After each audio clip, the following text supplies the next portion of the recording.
Hello, my Bill 5000 Nation. How's everyone doing today? Hopefully, everyone's having a great day. If not, I hope it gets better from here.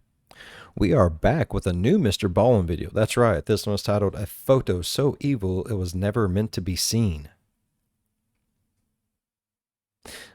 The title of the video will probably change by the time this comes out, because that's how it is what it is. All right. I'm excited to get into today's story. If you guys are excited as I am, go ahead. Turn them lights down low. Put on something comfy. Cuddle up with someone special.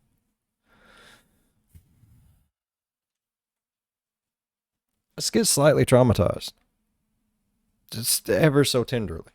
Ever so tenderly. You know what I mean? Today, I'm going to share 3 progressively more unbelievable stories, and at the end of each of them, I will share the famous photo or photos that are associated with them. But before we get into those stories, if you're a fan of the strange, dark, and mysterious delivered in story format, then you've come to the right place because that's all we do, and we upload once a week. So, if that's of interest to you, please unpair all of the Bluetooth devices connected to the like button's phone. Also, please subscribe to our channel and turn on all notifications so you don't miss any of our weekly uploads. Shit. Okay, let's get into today's stories. And that is also just so annoying when they all disconnect, because then you gotta forget them and reconnect and go through all that bullshit again. Oh god, MrBallen, that's so fucked up. Early on the afternoon of October 12th, 1960, a 17-year-old high school student named Otoya Yamaguchi stood alone in his brother's house in the city of Tokyo, Japan, waiting for a tea kettle of water to boil. It was a Wednesday, so Otoya should have been at school, but that day he had gone to school and then snuck out a side door during lunch. More and more often these days, Otoya was feeling like school was kind of meaningless. It was hard for him to sit in history class and watch all of his classmates diligently take notes when, in Otoya's mind, he felt like all the real history was happening outside of the classroom. Just then, the kettle... That's not history, bud. That's life. Life is happening outside. And it's an amazing thing, dude. Just get through school and get out there, and then, you know, life just starts punching you in your face like, it's awful. It's awful. But, you know, it's life. On the stove began to whistle, which meant the water was boiling, and so Otoya grabbed the kettle, he took it off the burner, and he poured it over a tea bag in a cup. And as Otoya began to stir his tea, he began to go over what he was going to do later that day. It was undeniable that Otoya had a very difficult afternoon in store. He had a meeting with a person who was very important, and during this meeting, Otoya would have to deliver some very bad news. In fact, this news was so bad that Otoya had decided what he was going to do was literally write down this bad news and hand deliver it. Now, Otoya had not quite figured out what he was going to write, but he knew whatever it was, it would have to be perfect. For months now, Otoya had been trying to articulate this bad news that was really weighing heavily on him to his peers and to adults and to anybody who would listen, but nobody took Otoya seriously. Adults would look at Otoya and think, oh, that's just some kid. What he's talking about can't be serious. That's gotta suck. And when Otoya would talk to classmates, they would just kind of laugh at him. Otoya frowned and he looked out the window and he thought to himself, you know, maybe this whole time I've been coming off as too angry when I talk about this bad news. Maybe I need to change the way I talk about it to sound more sincere. And as Otoya was thinking about this, he suddenly thought, oh my goodness, I know exactly what to write. And so Otoya abandoned his tea and ran over to his brother's desk. He grabbed a piece of paper and a pen and he started writing. Over the last year, Otoya had felt like he had really grown up and really started to find his true self. He had been raised in a very strict household. His father was a colonel in the Japanese military, and he expected Otoya to be obedient and polite, and so that was what Otoya had done. But a couple of years earlier, Otoya had managed to secure a spot in a high school in Tokyo, far from where he had grown up, far from his father, and Otoya was really excited. He felt like going to this high school in Tokyo would finally allow him to kind of get out from under his dad's strict authoritarian rule. And his father had let him go to the high school in Tokyo, but after only a couple of weeks, it turned out Otoya's father had decided, nope, I don't want you to go there, and he had insisted that Otoya come back home and go to a Catholic school closer to their hometown. And it was at this point that Otoya, for the first time really in his whole life, he decided to push back against his dad. And so even though Otoya did come home, he did go to this Catholic school. Oh, your dad gonna punch you in your face. He's gonna go pounce right in the face. I guarantee you. They don't fuck around like that. That's disrespect over there, bruh. They don't fuck with that shit. As soon as he was home, he began constantly begging his dad to let him return to Tokyo, let him go back and live with his brother who lived in Tokyo, and let him go to the high school that he loved. And eventually, surprisingly, Otoya's father relented and said, okay, fine, you can go to Tokyo, you can do what you want. And so Otoya had been totally overjoyed. He had returned to Tokyo, gotten re-enrolled in the high school. But after only a couple of months, Otoya had kind of lost interest in the school, and instead his focus had now shifted to politics. Otoya's brother, who Otoya lived with in Tokyo, was very into politics, and he was always taking Otoya to speeches and rallies, and very quickly Otoya had gotten into it. And eventually, Otoya began to think that his purpose in life was in politics. And he just didn't like the idea of having to wait until he graduated from high school to pursue that career ambition. That's how that goes, bud. I mean, good things come to those who wait. Ain't that how that goes?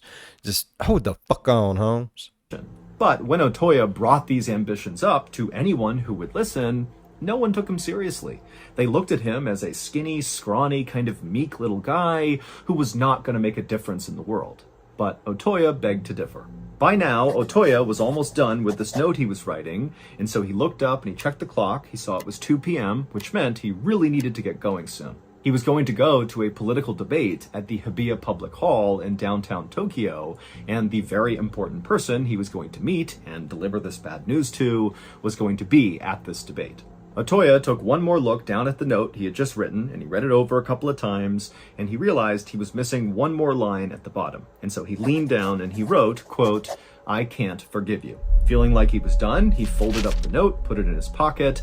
He stood up, he grabbed his school uniform jacket and put it on, and then he grabbed this package that he had got from his father's house and he put it under his arm, and then he headed out the front door. Is he going to kill someone? Always loved to walk downtown. This stupid the hall where this debate was going to take place was near the Imperial Palace, and it was this big, imposing building with a terracotta and stone facade that always inspired Otoya every time he saw it. When Otoya arrived at the hall, he saw loads of people streaming in through the front doors for this debate, and so Otoya joined them and made his way inside, and he moved towards the back of the auditorium, and then he began scanning the audience, and he saw there was at least 2,000 people inside, happily chatting and laughing and waiting for this thing to start, but all Otoya could think about was where this person was that he was going to be meeting, because as he was looking around, he didn't see them. At around 2:45 p.m., the moderator of this debate walked up onto the stage down in front. Okay. He went to the podium, he grabbed the mic, and he began telling the audience to take their seats and to be quiet, and then he began to explain the rules for this debate. Otoya, at this point, was really only half listening because he was still looking all around the inside of this hall for this person he was going to meet. You know, where are they? They're not here. 15 minutes later, at around 3 p.m., the moderator left the podium and a new speaker came out on stage. He was a politician named Inajiro Asanuma, and he was the chairman of the Japan Socialist Party. But when he began to speak and all the thousands of people in attendance leaned in to listen, Otoya was totally not listening because he could now see the person he was going to meet had arrived. Careful not to cause a disturbance, Otoya moved from the back of the auditorium over to the side of the building, and he began walking up a side aisle, only stopping briefly near a trash can where he pulled out that package he had brought from his father's house, and he unwrapped it and he threw the wrapping away and held on to what was inside of the package. And then Otoya looked down at what he was holding, he took a deep breath, and then he looked up and broke into a run. What happened next was broadcast live on television all across Japan, and by that evening, the footage had gone so viral that it was... Have I seen this? I mean, I don't think I was on a MrBallen video or something, but have I seen this? Dude goes running up and, like, shoots him, don't he? Or am I thinking something else? I don't know. People do a lot of fucked up shit. I might just be confused on one fucked up thing for another. People, when they get angry, people go stupid, bro. Like, I do it. You do it. We all do it. Just damn. Basically all over the world. A photographer who happened to be in the crowd of people watching this debate also happened to take a very iconic photo of what happened next involving Otoya, and that photo would actually go on to win the Or was it a bomb? I don't remember. Pulitzer Prize in 1961. The Pulitzer Prize is a really big deal. It's the most prestigious award for journalism. It would turn out the very important person that Otoya was supposed to meet inside of this hall during this debate was in fact the speaker on stage at 3 p.m., Inajiro Asanuma, the chairman of the Japan Socialist Party. And the package that Otoya had brought from his father's house to this meeting was a samurai sword. And so after Otoya unwrapped the sword, he took a deep breath and then ran up on stage, charged to the podium, pulled back the sword, and plunged it into Asanuma's torso before he could do anything. And the photographer out in the crowd who would win the Pulitzer happened to snap a photo right as Otoya was pulling the sword out of Asanuma and getting ready to stab him again. Onlookers would immediately rush the stage and tackle Otoya, but the damage was already done. Asanuma would pass away from his injuries within the hour. It would turn out Otoya, ever since moving to Tokyo, had become a radical right-wing ultranationalist. The note that Otoya had carefully penned and then folded up and put in his pocket before carrying out this assassination basically just said that Otoya did not hate Asanuma personally, but Asanuma was slowly transforming Japan into a communist country, and so Otoya could not forgive him for that. And so Otoya decided he needed to act. Otoya was immediately arrested, but 2 weeks later, while he was in prison, he would take his own life. Damn, bruh. There is exactly one YouTube channel that I personally religiously follow. It's called Bedtime Stories, and it's like the most epic storytelling. And my goodness, if you're a fan of the strange, dark, and mysterious, you will be a fan of Bedtime Stories. They cover strange, crazy stories as well, and it's just masterfully done. But I'm not here today just to tell you how great Bedtime Stories is. I'm here today because I have an announcement. Bedtime Stories is starting a podcast, and it's going to fall under the Ballen Studios banner. We're working together. It's super cool. But here's the even bigger news. Not only is Bedtime Stories a brand new Ballen Studios podcast, it is live right now. New episodes of the Bedtime Stories podcast will air each week on Wednesday, but right now the first 3 episodes of the podcast are available wherever you get your podcasts. So go and mule kick the Bedtime Stories follow button right in the solar plexus and get hooked on them just like I did. But first, check out this clip from the trailer for Bedtime Stories. Turn off the lights, get into bed, and turn up the volume. It's time for a creepy bedtime story. From Ballen Studios, welcome to Bedtime Stories, a new weekly show that will truly immerse you in a strange, dark and mysterious world and haunt your dreams.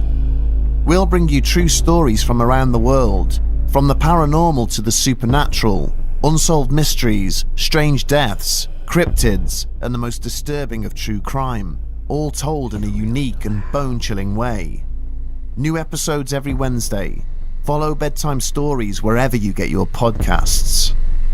Bedtime Stories. He's really loud. Bamboozled. I mean, I'm really loud too, but on a sunny afternoon in October of 2015, a 39-year-old man named Richard Jones walked along the perimeter of the yard inside of the state prison in Kansas, where Richard was serving time for a robbery. Up ahead, Richard could see there was a small basketball court with one hoop on it, and on the blacktop were dozens of other inmates that were exercising and chatting and socializing, and Richard actually knew most of them because he had been in prison for 16 years now, and Richard was also a very likable guy who was very outgoing and personable, and so he made friends really easily, even in prison. And so as Richard continued his walk in the direction of the basketball court, he saw one of the guys on the blacktop broke free from the group and began moving towards Richard. And Richard immediately recognized who it was. It was his good friend, Steve. And Richard was about to give him a friendly wave when he noticed Steve looked really mad. And so Richard actually just stopped and stared at Steve as he slowly approached him. And as he got closer, Richard could see Steve's fists were balled up and his face was in a scowl. I mean, Steve looked like he was coming over to fight Richard. And so when Steve got about 10 feet away from Richard, Richard actually spoke up before Steve could say anything. And he said, "Steve, what's going on? Why are you so upset?" Steve was kind of a hothead, and Richard knew that. But a lot of times, even when he got mad about things, it would blow over really quickly. And so this was kind of routine, but Richard just couldn't think of a reason for why Steve would be mad at him. Right. And so Steve walks right up to Richard and he goes, "Oh, so now you want to talk to me?" Richard was immediately confused and kind of turned his head sideways and was like, "What?" Steve stared at Richard, kind of expecting Richard to eventually apologize or something, but eventually he noticed that Richard really was not sure what he was talking about. And so Steve was like, "This morning, I went up to you at the cafeteria line, I tried to talk to you, and you completely blew me off and walked away in front of a big group of people. That really embarrassed me and made me look bad." And Richard was like, "I have no idea what you're talking about. I didn't even see you this morning. I don't know where this is coming from." Steve was not buying it, and he was like, "Richard, I know it was you. I saw you this morning. I spoke to you this morning. You did that." And Richard was like, "No, really, Steve, I'm sorry. I have no idea what this is about." And so these two continued to go back and forth on this. And then at some point, they both kind of noticed that they were drawing lots of attention because they are in prison and any sort of confrontation immediately draws eyeballs. And so when they noticed other inmates were kind of beginning to walk over to see what was going on, and the guards were starting to notice, Steve just said, "You know what, Richard, fine. I guess I must have made a mistake. No big deal." And he turned and he ran back to the basketball court. After Steve had left, Richard continued his walk around the perimeter, but that exchange with Steve had really weirded him out because this was actually not the first time something like this had happened. It all started a month ago when an inmate that Richard didn't know came up to him like he definitely knew him and said to Richard, "Hey, how's your grandmother? I heard she fell down, is she okay?" And at first Richard was like, "Wait a minute, is my grandmother okay? Did she fall?" But then Richard eventually realized that this inmate thought Richard was someone that he wasn't. Now, at first, Richard thought this was just kind of like a weird one-off event, but every few days after this first time, something else would happen. Either an inmate who Richard didn't know would come up to him and be really friendly with him, as if they knew Richard, but Richard clearly didn't know them, or someone Richard did know would come up to him and accuse him of odd behavior that Richard couldn't remember doing, like the interaction he had with Steve when Steve came up and said, "You snubbed me in the lunch line." And so after Richard's interaction with Steve, Richard began to think, wait a minute, is someone screwing with me? Is that what's been going on? The next morning during breakfast, Richard decided not to sit where he normally did, and instead he sat on the very far side in the corner of the cafeteria to basically just be able to people watch all the people inside the cafeteria. And then that afternoon, when Richard was outside, instead of walking around the perimeter like he liked to do, he just sat in a central location and just constantly scanned the whole yard. Now, Richard didn't really know what he was actually looking for. He just figured, maybe I'll see something suspicious, I'll see someone staring at me for too long, or I'll see someone I don't know talking to my friends. Something will tip me off to what's been going on for the past couple of weeks. But despite all this careful people watching he was doing, Richard didn't see anything suspicious until 1 week after the interaction Richard had with Steve about snubbing him in the lunch line. Richard was sitting in the cafeteria again when he noticed something very strange on the other side of the cafeteria. And when he saw it, he just stood up and stared, and he felt his heart starting to race faster, and he felt his breath speeding up. And Steve actually was sitting next to him and said, "Hey, Richard, what's going on?" And Richard couldn't even find the words. He just raised his arm up and pointed to the other side of the room. When Richard had originally been arrested 16 years earlier, it was for robbing someone in a Walmart parking lot. Richard had always claimed he did not do it, but multiple witnesses had pulled Richard out of a lineup saying, "That's the guy." And the woman who actually got robbed told police she overheard the getaway driver yelling to Rick, the man who had robbed her, to get in the car so they could leave. And Rick is a nickname for Richard. Richard had insisted he was at a barbecue in another state at the time of this robbery, and so it really couldn't have been him, but the evidence was just overwhelming, and so eventually he was convicted. Richard had never been able to understand why so many people 16 years earlier had insisted that he was the one who committed that crime. And more recently, he couldn't understand why his friends, like Steve, were accusing him of doing things that he didn't remember doing. But that night in the jail cafeteria, when Richard spotted something on the other side of the room, suddenly everything over the last 16 years made perfect sense. Richard really was an innocent man. He did not rob that woman in the Walmart parking lot. His doppelganger had. A doppelganger is someone who looks exactly like you, but they're not actually related to you. It's just genetic chance that somebody else on the planet looks just like you. And it just so happened that Richard's doppelganger, who was this man named Ricky Amos, so it just so happened as well that the doppelganger shared basically the same first name, Ricky and Richard. Well, this doppelganger, Ricky, just happened to be sent to the same prison that Richard was at for a totally unrelated crime. These two men have never met. There's no connection whatsoever. They just look the same. And when Richard looked across the cafeteria and saw Ricky, it was like looking at a clone of himself, and it all clicked. All the people that were coming up to him saying, "You were doing this and acting weird." Well, those people, Steven included, were actually interacting with his doppelganger, Ricky. That shit, 16 years earlier, Ricky was the one who committed that robbery in Walmart, and the victim and the witnesses, they all confused Ricky for Richard. Here are Richard and Ricky's photographs side by side.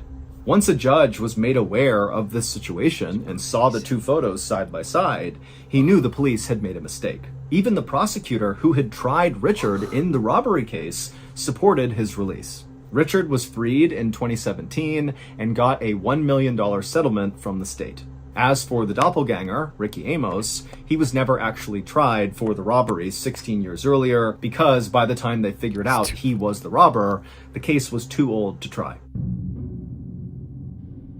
That's fucking crazy, bro.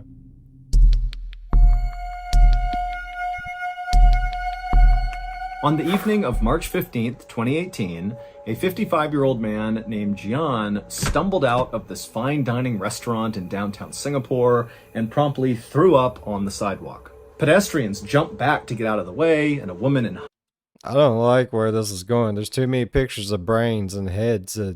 Shit. high heels and a beautiful fancy dress mumbled something insulting about how drunk Jian must be. But Jian was not drunk. He was totally sober, and now he was absolutely mortified. Jian was actually a businessman who was attempting to impress his clients at dinner, but as he had been sitting at the table with his clients, he had started to feel this pressure in his chest that became so intense that at some point he just had to get up and run outside and vomit. And so after Jian had stood up and wiped his mouth, he thought, now that he had been sick and thrown up, that he would feel better. But as he was standing there, he noticed the pressure in his chest had not been relieved at all. And so, as much as Jian wanted to stick around and talk more with his clients, he felt like the only thing he could do now was to go in and politely excuse himself for the rest of the night and just go home and sleep off whatever was going on with him. But when Jian went back into the restaurant and was actually back at his table, before he could even say a sentence to his clients explaining the situation, he was turning around and running back outside and vomiting on the street again.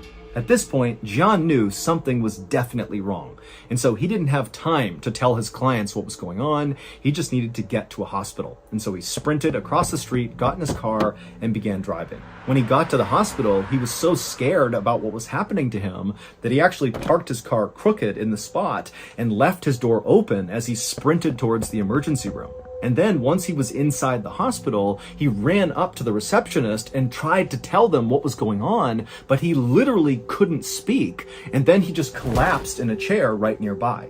Now, the hospital was extremely busy, but all the nurses could tell whatever was going on with this man, it could not wait. And so they ran over to him, they lifted him up, they put him on a stretcher, and they wheeled him into a private exam room. And then once he was in there, they began taking his vitals, and also they began assessing him, looking for some sort of trauma on the outside of his body that could explain what was going on with him, but they couldn't find anything. And so after they were sure that Jian was stable, he was breathing okay, his heart rate was okay, he just couldn't speak, but he was going to be okay, the team decided that the next thing they should do would be to give him a CT scan. A CT scan is a specialized type of imaging that can show what's going on inside someone's body. It's like a really detailed X-ray. And after they gave Jian a CT scan, his results were baffling. There was this solid, fairly large, white object that was lodged at the base of Jian's esophagus. Your esophagus sits below your throat and above your stomach. It's basically the tube that food goes through to get to your stomach. But whatever was stuck inside of Jian's esophagus was not something that looked like food. It actually kind of looked like a human hand. Now, the doctors had no idea what this thing was, and you gotta remember that they really don't have much information here. All they know is this middle-aged guy who's dressed really well has come running into the hospital, he can't speak, and he's collapsed, and here we are. He has this obstruction in his esophagus. And so even though the doctors really had no idea what they were dealing with, what they knew is they had to get this foreign object out of Jian. So they wheeled Jian into the operating room for emergency surgery, and then at some point a doctor came in with this long skinny tube that had a camera at the top of it. Their first step for this operation was putting this camera down into Jian to see what this thing was that was stuck inside of his esophagus. And so after Jian was prepped for surgery, the doctor with this camera began snaking it down Jian's throat until finally the camera could actually see this white object in his esophagus.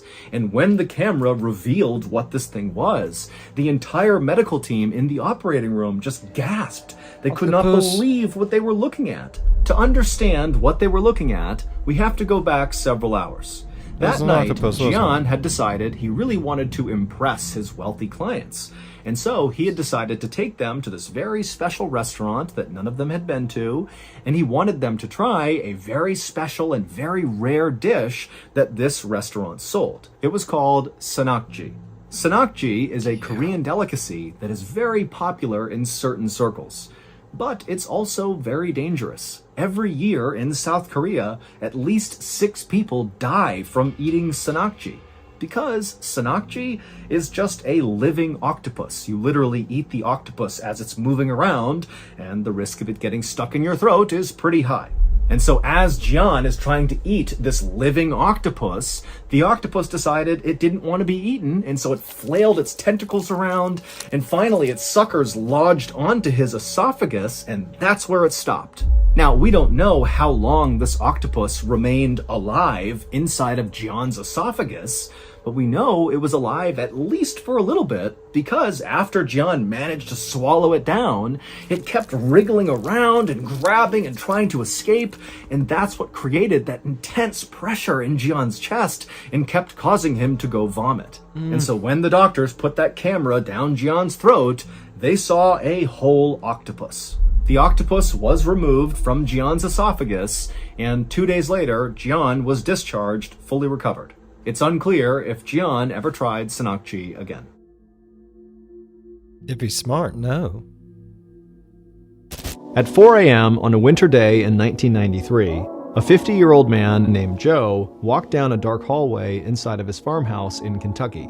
As he moved, he did his best to be as quiet as possible so as not to wake up his wife or son, who were sleeping nearby. But when Joe got about halfway down the hall, he happened to look inside the family room, and he thought he saw something moving. He strained his eyes to see who it was, thinking maybe it was his wife or son who had gotten up for some reason, but he just couldn't tell. However, as Joe stared into the darkness, he heard the sound of floorboards creaking inside the family room, and then before Joe could do anything, the thing he had seen moving was now rushing straight towards him. Hours later, Kentucky State Police would arrive at Joe's house, and what they would discover there was a monstrous crime that literally had never been committed before in this part of Kentucky. Wow, bruh. That's fucked up. So that's gonna do it. If you got something out of today's stories and you want more content like Yes, sir. Go ahead up, man up. He deserves all the shits, bruh. All right. I really enjoyed this story. I love the 3 stories. I really do. I always have. Always will. It'll never change. All right. Hopefully y'all enjoyed today's story as much as I did. If so, go down there. Hit that thumbs up. While you're down there, go on over. Hit that subscribe button. Become part of the Built 5000 Nation. We do some crazy shit here, bruh. And if you are part of the Built 5000 Nation, please go down there and check out the store. Got some new merch up. It's amazing. Beautiful. Beautiful. All right. Link to that is down in the description. As always, be good to one another. I'll see you in the next one. Bye-bye. Yeah. I would never want to try to eat a living octopus ever. Like, no. I've seen way too many like horror movies about sea creatures, and I know better.